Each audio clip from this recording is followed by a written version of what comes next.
Para jamaah rahimakumullah, jamaah apa sih nyebutnya? Hah? Kopi ngaji.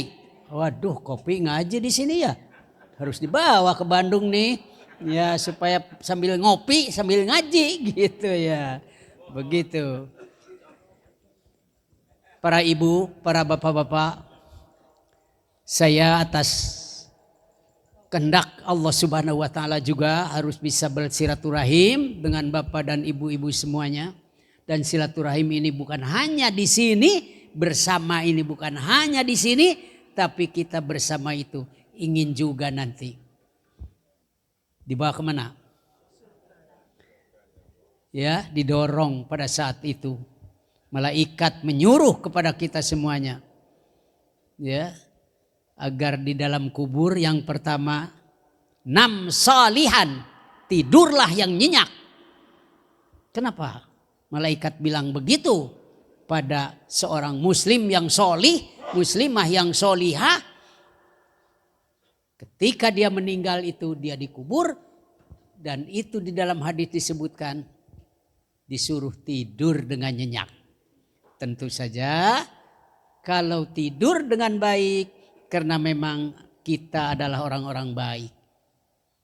Tidur dengan nyenyak, siapa yang tidak mau tidur nyenyak? Di sini kan semuanya mau tidur nyenyak ya. Apalagi tidur-tiduran gitu, nyenyak-nyenyakan gitu. Apalagi nanti kita akan menghadap Allah. Apa yang akan dibawa oleh kita? Semuanya tidak akan dibawa. Semuanya tidak. Punya rumah yang besar tidak, apalagi gaji, jangankan sudah meninggal, ya. Baru pensiun saja sudah dikurangi gajinya, ya. Dan karena itu tentu saja kita semuanya harus sangat apik sekali dalam kehidupan ini. Yang pertama urusan akidah, jelas sekali, ya. Kalimah la ilaha illallah yang akan dibawa oleh kita, akidah yang bersih dan murni yang akan menjadi bagian dari kehidupan di akhirat kelak. Itu yang pertama dan utama. Tidak apa lagi. Sesudah akidah tentu saja adalah muamalah dalam kehidupan ini. Muamalah itu ya banyak sekali dalam kehidupan kita, keseharian kita. Mana muamalah yang kita lakukan yang sesuai dengan tuntunan Al-Quran dan Sunnah Rasulullah Sallallahu Alaihi Wasallam. Ya, akidah sudah jelas sekali, ibadahnya sudah jelas sekali. Yang ketiga muamalahnya dalam kehidupan keseharian kita. Mau kemana lagi? Kita bertemu dengan siapa, di mana dan apa? Ini penting.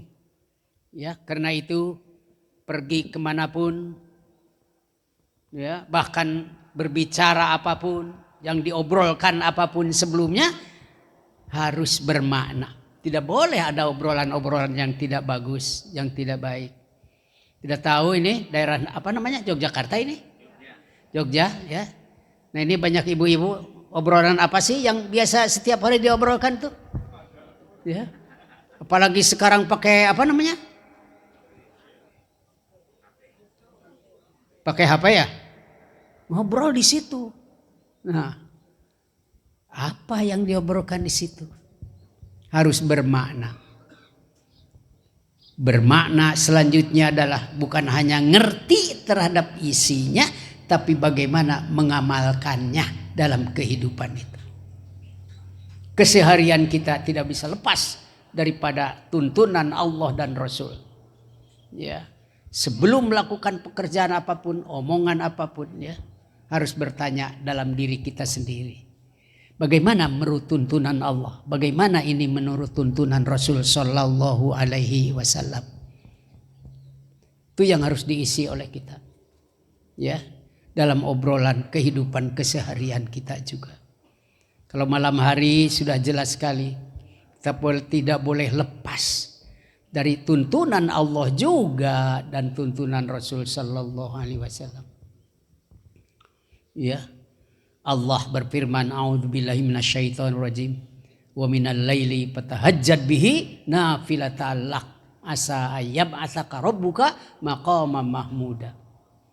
Di waktu malam tahajud, Nafilah talak, tambahan buat Anda.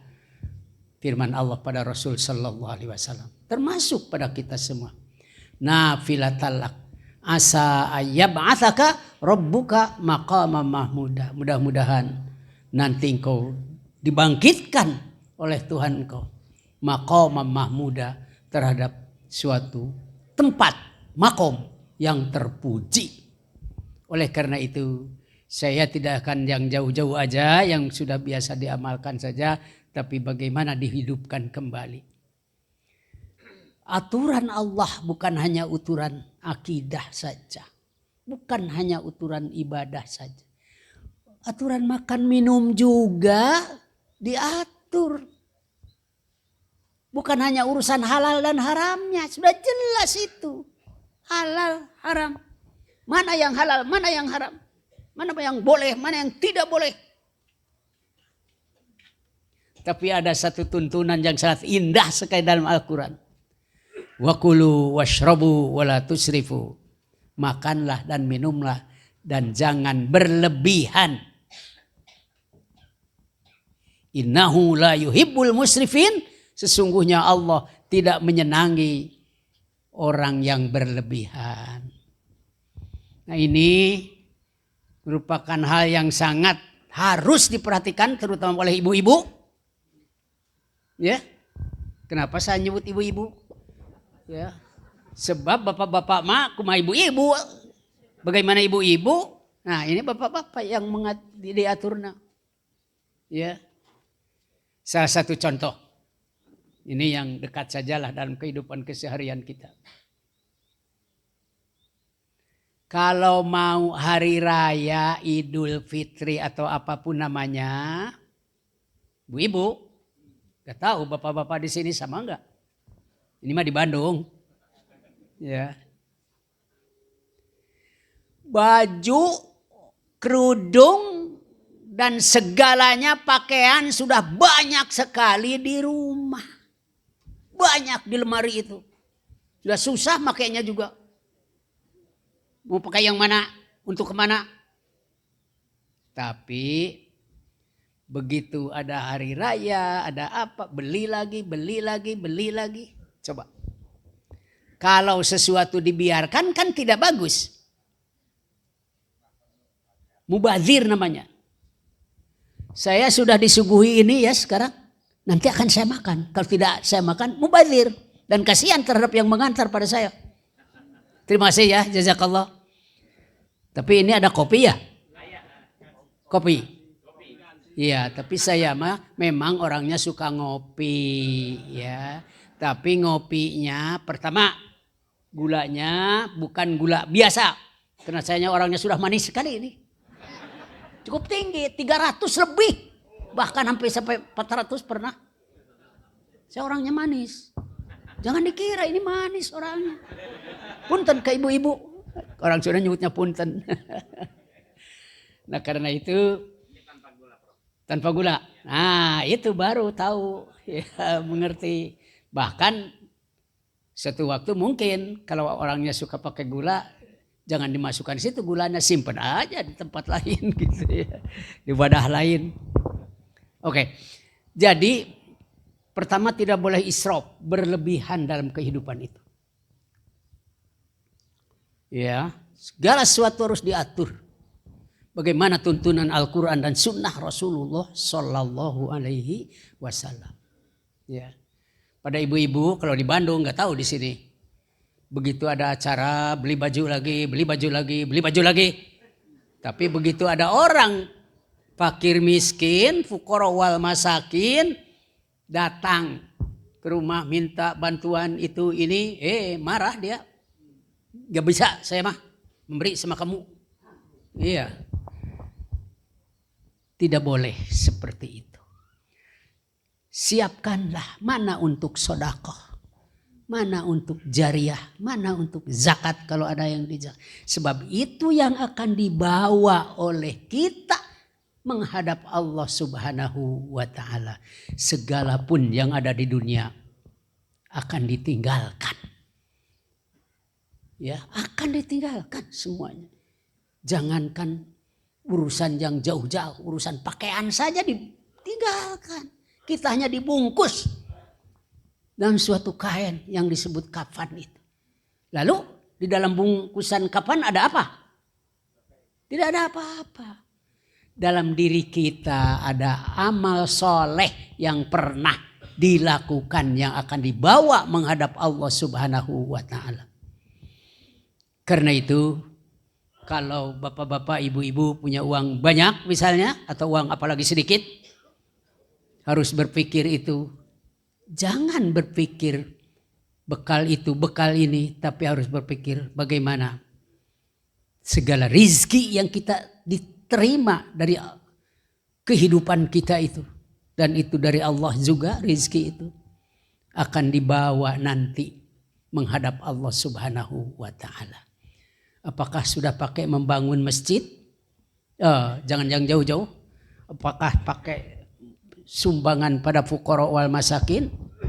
Atau membangun bangunan masjid? Atau bangunan sekolah, madrasah untuk anak-anak? Memberikan pada fuqara wal masakin? Itu yang akan dibawa sebenarnya oleh kita.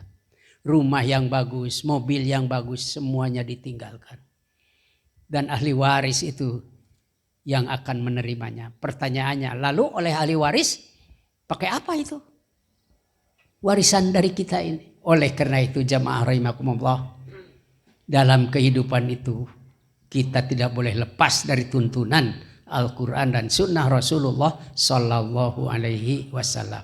Mohon maaf ya, ini ceritanya kumpulan ini pengajian biasa atau memang ada khusus ini? Enggak. Rutin. Alhamdulillah. Ya. Oleh karena itu jamaah rahimakumullah yang cukup banyak ini mungkin ada 500-an atau berapa itu ya. Ya. Atau 300 ya. 300. 700. Ini menunjukkan bahwa kita sebagai muslim itu sudah diatur oleh Allah Subhanahu wa ta'ala. Karena itu tidak ada lain dan tidak ada bukan jamaah rahimakumullah. Kehidupan ini dengan Islam itu betul-betul dibimbing oleh kita itu dalam kehidupan. Ya, ada doa yang sering juga dibacakan ya. Paling pendek, paling mudah. Bismikallahumma ahya wahamud. Ada yang panjang. Bismillahirrahmanirrahim. Allahumma aslamtu wajhi ilaika wa fawwadtu amri ilaika wa alja'tu dhuhri ilaika. Ya. Terus apa lagi? Harus hafal.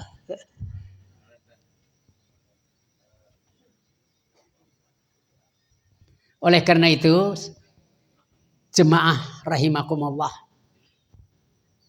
dengan kehidupan keseharian kita tentu saja kita sangat tenang dan tentram dengan adanya bimbingan Al-Quran dan Sunnah Rasul Sallallahu Alaihi Wasallam. Sekarang kemana-mana semua bawa HP ya. Semua bawa punya HP ibu-ibu. Mau tidur juga begini gitu ya. Mau berjalan juga begini lagi. Nah mobil begini ya. Tapi apa yang dibaca? Dan gembira juga karena di situ ada ayat Al-Quran, ada sunnah Rasulullah Sallallahu Alaihi Wasallam. Malah ada yang bisa dibunyikan gitu, daripada mendengar lagu-lagu sana sini, lebih baik mendengarkan ayat suci Al-Quran dari itu. Sekarang kan ada film di situ, ada cerita itu, cerita ini, wah banyak sekali. Tapi kita sebagai muslim ingat, itu adalah juga penting karena memang Al-Quran yang dibaca di sana, bukan nyanyian yang tidak keruan ya. Ibu dan bapak-bapak sekalian, kembali lagi kepada apa yang saya tadi sampaikan, ayat Quran wa kulu wasrobu wa la tusrifu, makan dan minum jangan berlebihan, Bukan hanya makan minum yang berlebihan. Segala sesuatu dalam kehidupan itu tidak boleh berlebihan ya. Allah melanjutkan ayat tadi, innahu la yuhibbul musrifin. Allah tidak menyenangi orang-orang yang berlebihan gitu ya. Oleh karena itu dalam kehidupan keseharian kita pun, apalagi di daerah yang menurut saya sangat tenang, tentram ya, daerah Yogyakarta itu kan begitu. Daerahnya tenang, tentram. Ya. Saya sangat menarik sekali dan sangat senang sekali kalau tinggal di sini. Ya, kalau tinggal. Ya. Tapi sekarang kan saya sudah jadi AA, tidak bisa jauh-jauh. Ya. Tahu AA? Enggak tahu. Bukan AA Gim, bukan. Kan sudah ada di TV AA Gim. AA di sini aki-aki. Bahasa Sundana aki-aki. Iya, kakek-kakek itu aki-aki namanya. Saya AA aki-aki. Ya. Karena memang sudah tua umurnya, ya. Lumayan lah. Sudah kelahiran 48, berapa itu dulu itu ya? Jadi sekarang itu sudah 70 berapa tahun? 7. 77 tahun. 77 75. 77. Iya, ya. Kalau 75 kan bisa dibalik jadi 57. Iya, ya.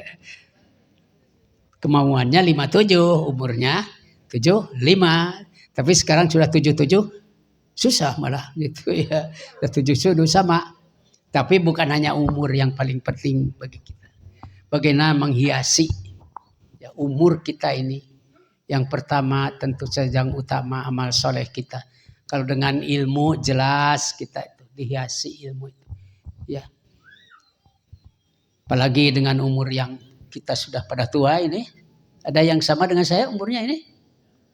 Ada. Ya.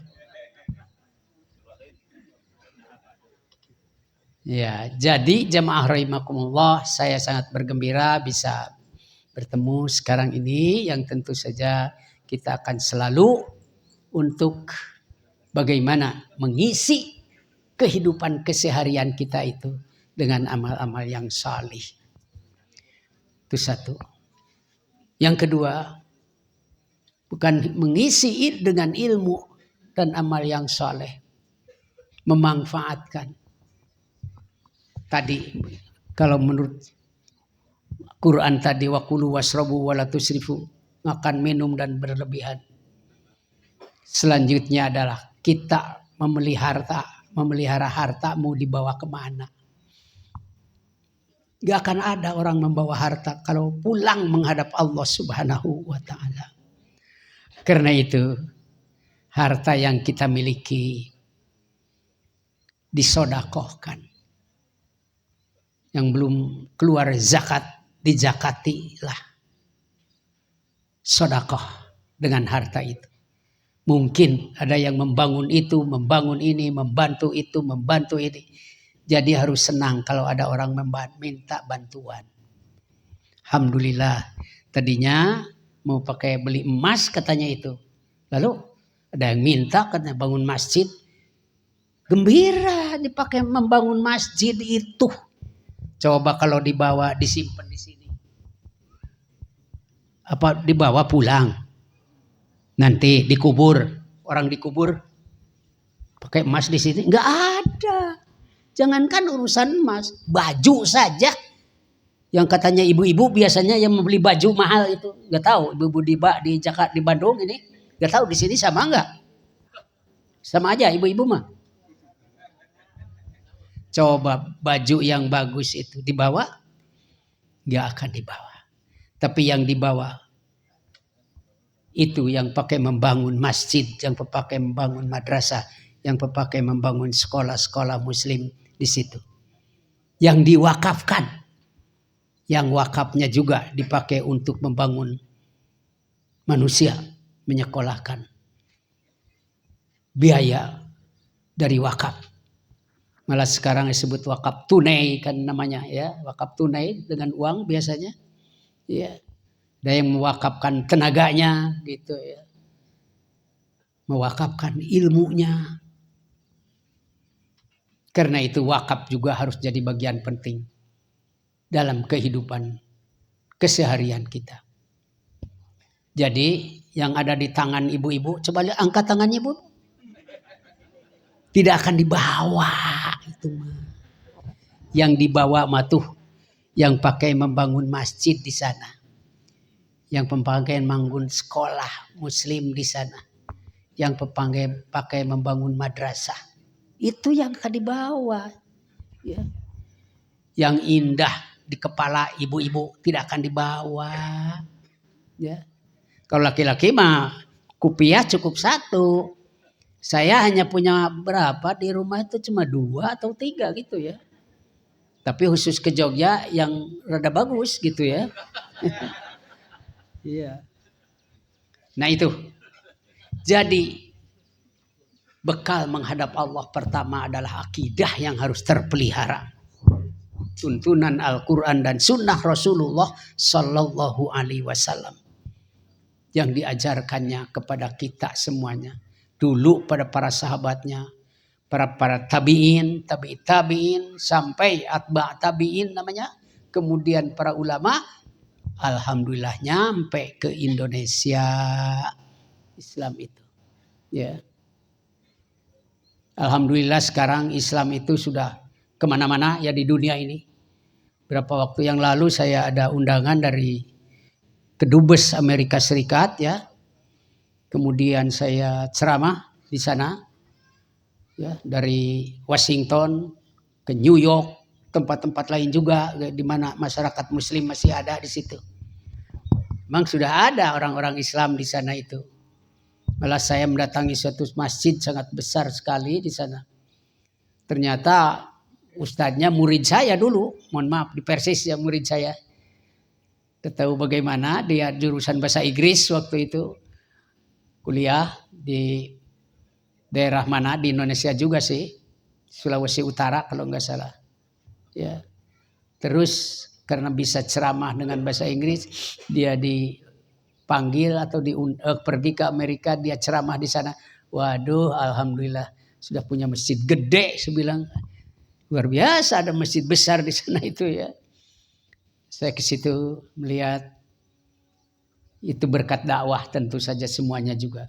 Kemana-mana bisa dilakukan. Apalagi di sini di daerah Yogyakarta yang tentu saja sudah kesohor daerah muslim ya.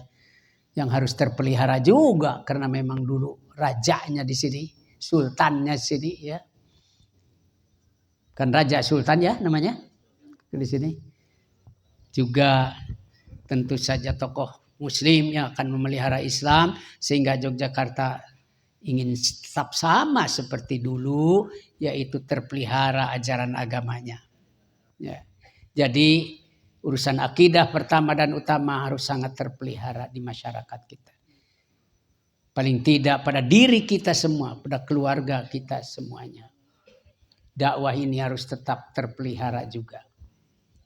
Itu yang pertama dan utama. Urusan sosial sudah jelas sekali, ya. Urusan ekonomi jelas sekali, ya. Itu. Tadi saya ingatkan jangan hidup berlebihan, ya. Urusan ekonomi juga, itu. Nah kemudian ada lagi yang harus Anda perhatikan, ya, dalam kehidupan ini. Saya sering ceramah lingkungan hidup di mana-mana. Malah saya ada buku namanya Ekoterorisme. Teroris lingkungan ya, karena memang orang sangat senang untuk menghancurkan lingkungan itu dengan cara mengambil keuntungan. Ditebanglah pepohonan di sana, ditebanglah itu dan ini. Padahal sangat penting memelihara pepohonan itu ya. Di sini mungkin bapak-bapak masih banyak punya tempat ya. Memelihara lingkungan itu penting. Pepohonan itu harus tetap terpelihara. Pertama dan utama tentu saja oksigen yang kita serap setiap hari itu adalah dari adanya pemeliharaan lingkungan hidup. Kalau lingkungan hidup tidak terpelihara, oksigen itu akan berkurang dan nanti akan sangat merusak pada kesehatan seseorang ya. Oksigen ini penting. Menanam suatu pohon harus diniati dengan ibadah pada Allah Subhanahu wa taala. Karena dengan keluarnya oksigen kemudian dihirup oleh orang itu ya, bernapas di daerah situ. Nah, itu kan satu bagian sodakoh juga gitu. Jadi niatnya saya mau menanam pohon untuk sodakoh. Sodakoh apanya? Oksigen dari daun-daun pohon itu. Ada tangkal, disebutnya tangkal orang Sundanya. Ada pepohonan di depan rumah. Jangan ditebang. Biarin aja. Ya. Apalagi kalau di kebun-kebun. Harus sengaja sekarang ini memelihara pepohonan dengan cara memelihara lingkungan hidup, karena di Indonesia termasuk negara yang sampai sekarang lingkungan hidupnya kurang terpelihara ya. Untung banyak pulau-pulau yang belum diisi ya, pulau-pulau kecil ya. Pulau besar sudah hampir semua diisi, apalagi sekarang di Kalimantan sudah ditebangan pohonnya, banyak ditebang ya. Tidak tahu Pak Presiden ini mau bagaimana ke depannya itu Kalimantan pepohonan itu. Mudah-mudahan terpelihara dengan baik kesananya ya oleh beliau itu. Nah karena itu jamaah rahimakumullah, Islam itu bukan hanya ngurus akidah, bukan hanya ngurus ibadah, tapi juga ngurus urusan lingkungan hidup saja itu sudah dipelihara dalam Al-Quran. Saya kira saya tidak akan panjang-panjang lah, tetapi saya mengenalkan sebagai orang tuanya Profesor Hilman Latif, dan ternyata cucu saya juga ada di sini ya untuk bisa kuliah di sini. Saya tidak tahu ya kenapa jadi senang Yogyakarta gitu ya. Saya kira itu yang saya sampaikan. Mohon maaf yang sebesar-besarnya. Rabbana la tuzigh qulubana ba'da idh hadaitana wa hab lana min ladunka rahmah innaka antal wahhab. Mudah-mudahan orang tua kita yang sudah meninggalkan kita dapat magfirahnya dan mereka itu diistirahatkan di alam barzahnya. Wassalamualaikum warahmatullahi wabarakatuh. Waalaikumsalam warahmatullahi wabarakatuh.